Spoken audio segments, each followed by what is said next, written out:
This is Charles Clinton on part 3, chapter 19 summary, cardiac catheterization. This is about hemodynamic parts section. Three main variables: flow, which is volume in relation to time. We are also talking here about cardiac output. Another one is pressure and vascular resistance. These three variables are part of Ohm's law, which state that flow is equal to pressure over resistance. Hemodynamic, pressure measurements. The pressure wave is the cyclic force by muscular contraction. It has amplitude and duration influenced by mechanical and physiological parameters. Fluid-filled systems. Within the transducer, the pressure wave leads to distortion of a diaphragm or wire. This is converted into an electrical signal and afterwards into an analogic signal. Factors can influence signal. The output to input ratio should be pretty close to 1. When it's less than 1, there's a problem with the signal. This is false negatives or false positives due to damping. For example, this damping is dissipation of energy seen in friction or high density of the liquid inside the catheter. Another one is kinking within the catheter of measurement. For example, when you are manipulating extensively the catheter or a thrombus, and obstruction of the catheter tip or the catheter hitting a wall. What should you do? You should flush the system repetitively and correct by short and wide bore tubing. There's also noise. Noise is due to tapping or motion. There's also whip, which is motion of the tip within the chamber, or impact artifact, which means it's hitting the walls, or end pressure, which means it's streaming or high velocity when using the end hole catheter. Remember also always to zero in. It's critical. Place the transducer at an atrial level, mid-chest, and if you have several transducers, be sure to zero all of them. Micromanometer catheters. The pressure transducer is at the tip. They help out because they eliminate interposing fluid columns and damping. They are more higher fidelity, less whip artifact, and they're used to assess different parameters as dP dt, or the inverse, which is the wall stress rate of decay, which is negative dP dt, time constant of relaxation, and volume pressure, ventricular pressure volume relation. Now let's talk about the normal pressure waveforms. There's two basic elements: the Y, which gives you an absolute value, and the X, which gives you the contour over time. Basic principle studying pressure waveforms is that removal of fluid from one compartment decreases the pressure in this one, and vice versa. If you increase fluid in another compartment, you'll increase pressure, depending on the confinement and compliance of the system. The more compliant, the less confined, the lesser the rise in pressure. Here you can see the different curves for different tracings, which we'll see next. These are the normal pressure and vascular resistance values. So if we go to the bottom, vascular resistance in general systemic is 1100, the mean. Total pulmonary resistance 200, and pulmonary vascular resistance 70. What about the other pressures? Right atrium mean is 3, left atrium mean is 8, pulmonary capillary wedge pressure pretty similar with 9, and the ventricular, the arteries, pulmonary artery and aorta, you can see that the diastolic pressure is much higher due to the closure of those semilunar valves. Atrial pressure. Right atrial pressure has 3 positive and 2 negative deflections. Then pay attention to the capital letters. A is atrial contraction, then comes X descent, which is atrial relaxation, which is interrupted by ventricular contraction, letter C. Then comes atrial filling, put a V instead of an F. Why? Because it's atrial filling, which is represented by the letter V, which peaks in right ventricular systole, following the R on the EKG. And filling and compliance determine the height of it. When the tricuspid valve opens, you have the Y descent. In normal conditions, on right atrium, you have an A larger than a V, and on the left, normal conditions, a V larger than an A, because the right atrium can decompress through superior and inferior vena cava. That's the reason why we have this difference between the two. Inhalation, in general, drops intrathoracic and right atrial pressure. Exhalation does the opposite. Here's pulmonary capillary wedge pressure, which is a slightly dampened and delayed reflection of the left atrial pressure. Normally, when we have low resistance in the pulmonary circulation, we could say that pulmonary artery diastolic pressure is the same as the mean pulmonary capillary wedge pressure. Where isn't this true? When we have hypoxemia or in general high resistance due to different causes, as hypoxemia, pulmonary embolism, chronic pulmonary hypertension.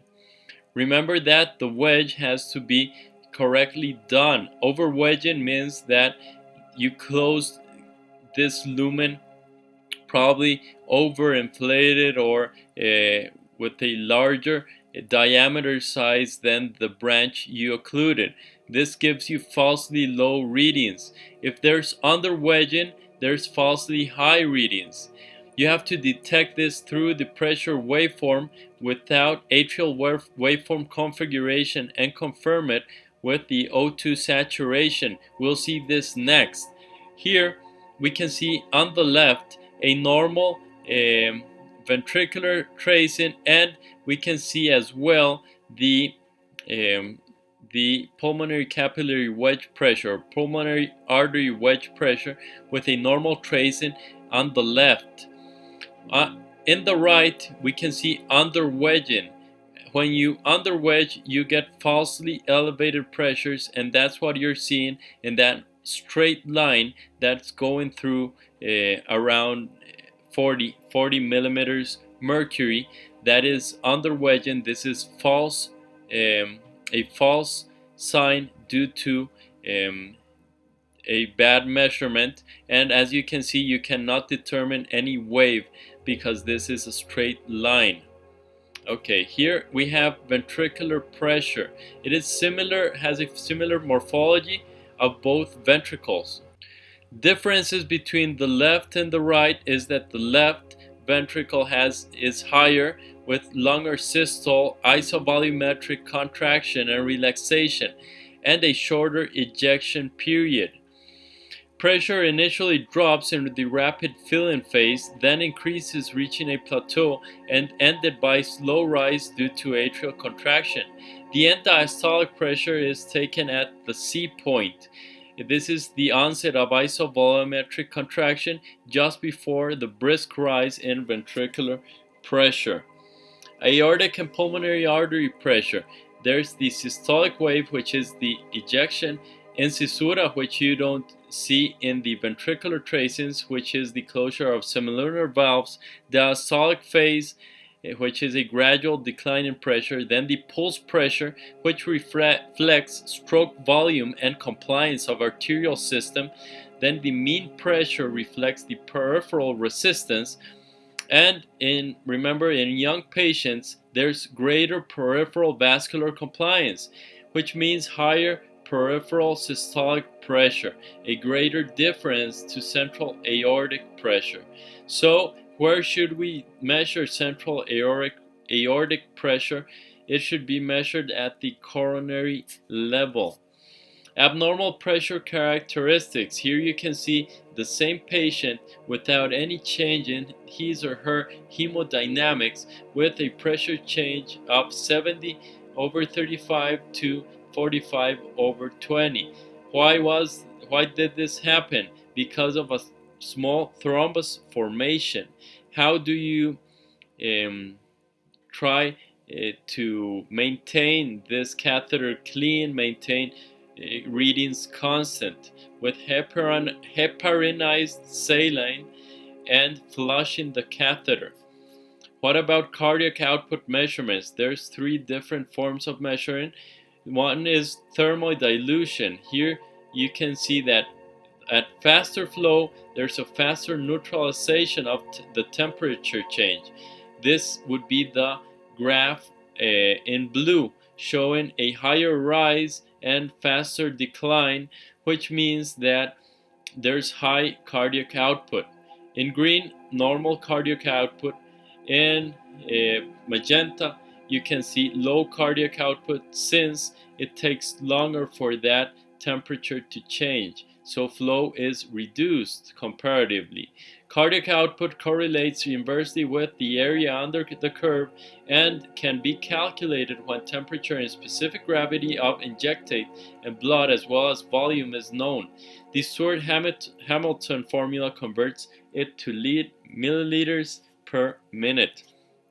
This is the Fick equation. What Fick says is that flow is proportional to the difference in concentration of oxygen between arterial and venous blood and rate of oxygen uptake in the lungs, assuming pulmonary flow is equal to systemic flow. So if you know how much is coming in and how much is coming out, and you know how much is being added, you can calculate flow. And this is the basis of the Fick equation. It is accurate in low cardiac output and tricuspid regurgitation, and is not suitable in significant mitral regurg or atrial aortic regurgitation or rapid flow changes. The patient shouldn't be on supplemental oxygen. And the last form of detection of the cardiac output through catheterization is the ventriculographic method, which is stroke volume. You check the end systolic volume, the end diastolic volume, time. This gives you the difference, which is the stroke volume, and multiply this by the heart rate. It is preferred in significant aortic or mitral regurgitation, where you cannot use the other formulas. What about determination of vascular resistance? Resistance is equal to the change in pressure over flow.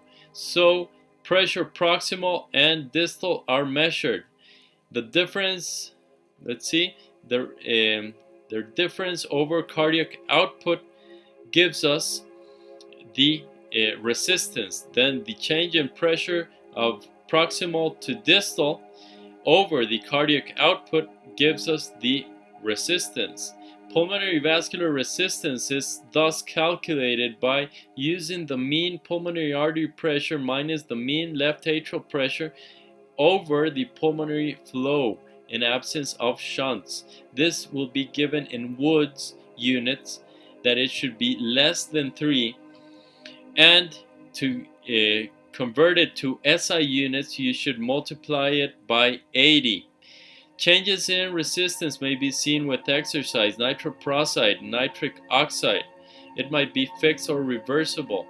This is how can you know this? The best way to figure these changes in resistance are through vascular impedance, which is pretty good and accounts for blood viscosity, pulsatile flow, reflected waves, and arterial compliance. But it is not easy to obtain. That's why it has been somewhat relegated.